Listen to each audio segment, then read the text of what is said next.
Ça fait longtemps qu'on ne s'est pas entendu. En tout cas, moi, ça fait longtemps que je n'ai pas fait de vidéo. Alors, la question 4 est une question très, très, très, très, très difficile. Alors, quand on vous demande de trouver les coordonnées des points de rencontre des deux paraboles, il faut faire quelque chose qui s'appelle la comparaison. Alors, c'est quoi la comparaison? C'est ce qu'on a vu, par exemple, en secondaire 3. Si vous avez une droite y égale 3x plus 1, puis une droite y égale à moins 2x plus 4, par exemple, bien, ce qu'on avait vu en secondaire 3, c'est qu'on avait le droit de faire 3x plus 1 égale moins 2x plus 4. Et rendu là, avec une simple algèbre de secondaire 2, on allait pouvoir trouver une réponse qui a rapport avec un point de rencontre. Hein? Ici, on a une droite qui monte. Par exemple, y égale 3x plus 1, ça fait une droite qui monte. Je vais tracer une droite qui monte. Puis il y en a une ici qui descend à cause que le taux de variation est négatif. Et donc, quelque part, le point de rencontre, on semble avoir découvert que ce serait à la position x égale 3 cinquièmes. Bien, avec les paraboles, c'est le même principe. On peut avoir y égale, on peut le voir comme ça, et y égale. Et donc, je peux tout de suite, pour trouver le point de rencontre, dire que lui ici égale l'autre 0,5 fois x moins 1 au carré moins 10. Et déjà, ça nous amène à la factorisation. Donc, on va prendre notre temps et on va essayer d'écrire ça sans se tromper. Donc, moins 0,5.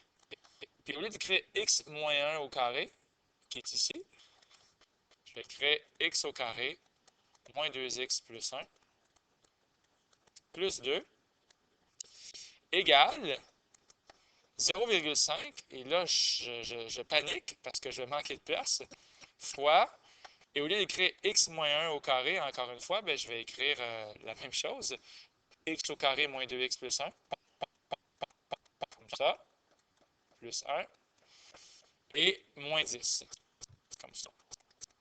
Donc, quand on fait le ménage, ça va donc donner moins 0,5 x2, moins 0,5 fois moins 2, ça fait plus 1, et moins 0,5 fois 1, ça fait moins 0,5, mais plus 2, ça va donner plus 1,5.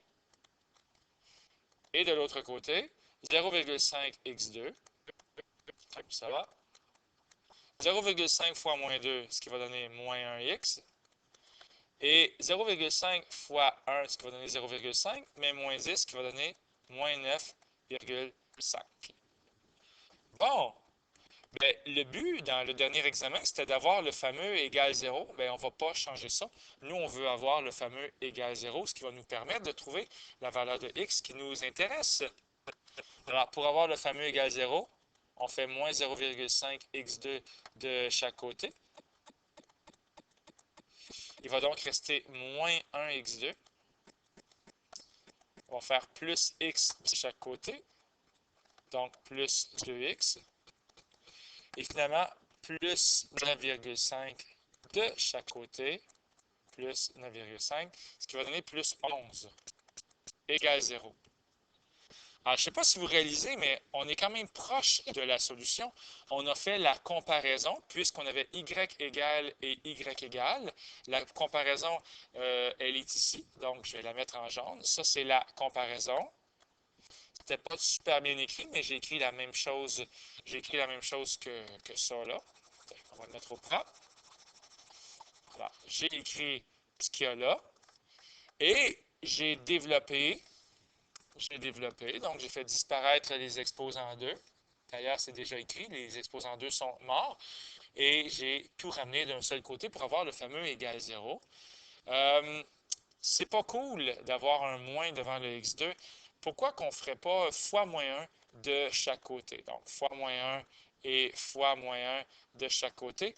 C'est bien un fois. Je devrais mettre un point. Ce serait peut-être plus facile à comprendre.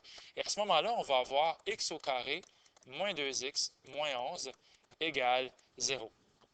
Alors là, on y va pour la complétion de carré, ce qui va donner x2 moins 2x. on prend ce coefficient-là ici, on le divise par 2 et on le met au carré, ce qui va donc donner 1. Donc, on va faire plus 1 moins 1, moins 11 égale 0. Comme ça. Donc, x2, moins 2x plus 1. J'aurais dû tout de suite écrire à la place que c'est x moins 1 au carré. Ici, ça fait moins 1 moins 11, ce qui va donner moins 12 égale 0. Alors, finalement, on va avoir ici une différence de carré. On va avoir x moins 1 plus racine 12 et x moins 1 moins racine 12 égale 0. Donc, x moins 1 plus racine 12 égale 0. Ce qui va faire x est égal à 1 moins racine 12. Ou bien, x moins 1 moins racine 12 égale 0. Lui ici. Ce qui va faire x est égal à 1 plus racine 12. Puis là, si vous prenez votre calculatrice et que vous trichez un petit peu, bien, si vous allez faire 1 moins racine 12, ce qui va donner environ moins 2,46, bien, vous voyez, il est ici, là. À cette position-là, x qui est là, vaut moins 2,46 environ. Et si vous faites l'autre, 1 plus racine 12, ça va donner 4,46. C'est lui qui est ici. Alors, à ce moment-là, à cet endroit-là, x est environ égal à 4,46. Et tout ce que vous avez à faire pour trouver les coordonnées, c'est de remplacer x par, par ces valeurs-là, par moins 2,46. En fait, non, allons-y avec les racines carrées. Remplaçons par 1 moins racine 12 et vous allez voir ce qui va se passer. Ça va donc donner y égale à moins 0,5. Et là, au lieu d'écrire x, vous écrivez 1 moins racine 12 moins 1 au carré plus 2. Et ça va donner un chiffron, hein? Parce que 1 moins racine 12 moins 1, bien évidemment, il y a des choses qui s'annulent, hein? 1 moins 1, il va juste rester moins racine 12 au carré. Mais moins racine 12 au carré, ça fait 12. On se retrouve donc avec y est égal à moins 0,5 fois 12 plus 2, ce qui va donner moins 4. Évidemment, ça fonctionne. On le voit très bien, le moins 4. Donc, quelles sont les coordonnées des points A et B? Bien, le point A, les coordonnées, c'est 1 moins racine 12, virgule, moins 4. Alors, ça, c'est 1. Et B, c'est 1 plus racine 12, encore une fois, virgule, moins 4. On aurait pu remplacer dans n'importe quelle des deux règles. J'ai remplacé x ici par 1 moins racine 12, mais si je l'avais remplacé ici, ça aurait donné la même réponse. Voilà!